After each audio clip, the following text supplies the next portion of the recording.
साथियों, बंगाल में उमा एलो घरे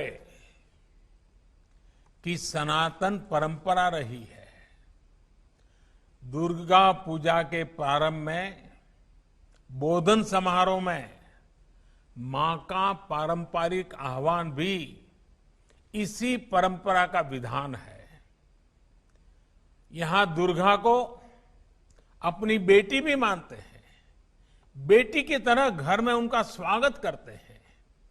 ये दर्शन ईश्वरीय सत्ता से हमारा संतान और मां का ये रिश्ता, यही हमारे आध्यात्मिक और सामाजिक चिंतन का मूलभूत आधार है। इसलिए हमें सभी बेटियों को दुर्गा की तरह सम्मान करने की सीख दी जाती है। नवरात्र में उनकी पूजा की जाती है और मां दुर्गा की पूजा तो साक्षात शक्ति की साधना है। हमारी मां दुर्गा दारिद्र्य, दुख, भय हारिणी कही जाती है, दुर्गति नाशिनी कही जाती है। अर्थात वो दुखों को, दरिद्रता को, दुर्गति को दूर करती है। इसलिए दुर्गा पूजा तभी पूरी होती है जब हम किसी के दुख को दूर करते हैं, किसी गरीब की मदद करते हैं। साथियों, महिषासुर का वध करने के लिए माता का एक अंश ही पर्याप्त था, लेकिन इस कार्य के लिए सभी दैवीय शक्तियों को संगठित हो गई थी। वैसे ही नारी शक्ति हमेशा से भी सभी चुनौतियों को परास्त करने की ताकत रखती है। ऐसे में ये सभी का दायित्व है कि संगठित रूप से सभी उनके साथ खड़े हों।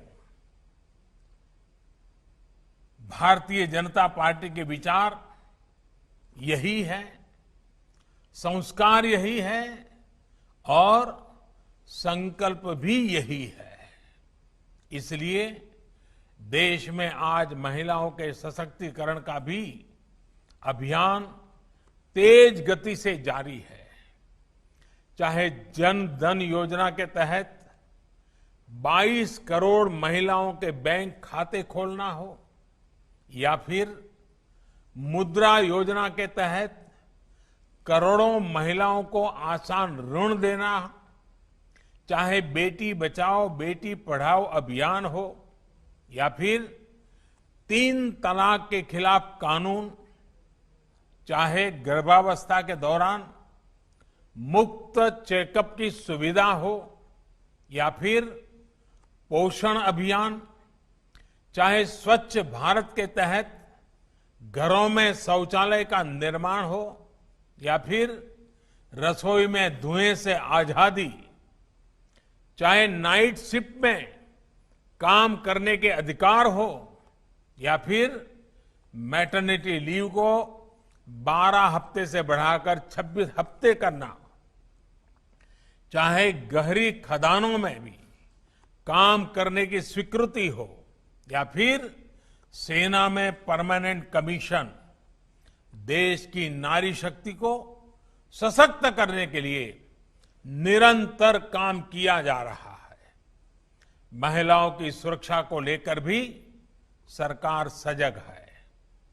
रेप की सजा से जुड़े कानूनों को बहुत सख्त किया गया है। दुराचार करने वालों को मृत्यु दंड तक का प्रावधान हुआ है। भारत ने जो नया संकल्प लिया है, आत्मनिर्भर भारत के जिन अभियान पर हम निकले हैं, उसमें भी नारी शक्ति की बहुत बड़ी भूमिका है।